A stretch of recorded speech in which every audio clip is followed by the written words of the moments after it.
CEDEAO, et depuis que l'initiative a été mise en place, au niveau de la Côte d'Ivoire, le comité a été mis en place. Et le comité de travail, c'est d'ailleurs la raison pour laquelle c'est notre activité au niveau de la Côte d'Ivoire qui a prévalu le fait que la Côte d'Ivoire soit choisie pour abriter cette première réunion. Donc nous sommes tout à fait en phase avec les autres comités et nous y travaillons depuis longtemps pour que justement cette rencontre qui réunit tous les comités puisse se faire aujourd'hui.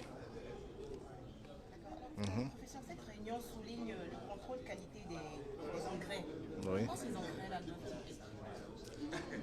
être? Vous savez que dans la production agricole, il faut des intrants. Sans intrants, on ne peut avoir de production agricole en bonne et due forme. C'est pourquoi, au niveau des intrants, surtout au niveau des engrais, nous avons pensé qu'il faut mettre un cadre en place. Un cadre pour le contrôle des engrais. Vous avez entendu le responsable tout à l'heure dire que dans tous les engrais qui sont vendus en Afrique ou peut-être même dans le monde, il y a près de 30% qui ne contiennent pas ce qui est déclaré. Donc il est important de mettre en place une structure qui puisse contrôler donc ces engrais, qui puisse donner la qualité, puisque ces engrais, une fois dans le sol, assurent la nutrition des plantes.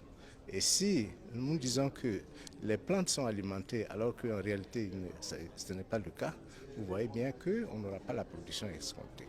Donc les engrais enrichissent le sol. Les engrais permettent au sol d'avoir les capacités nécessaires pour supporter les cultures, pour augmenter la production. Voilà. D'autres? Oui. Face à un projet de telle envergure, quel est votre ressenti aujourd'hui? Nous sommes heureux de savoir que désormais il y a un cadre qui existe au niveau de notre sous-région qui fait en sorte que non seulement on puisse booster la production des engrais, et qu'on puisse mettre ces engrais à la disposition des planteurs et faire en sorte que leur production soit améliorée pour que nous ayons une bonne production et éventuellement aboutir à la sécurité alimentaire, voire à la souveraineté alimentaire.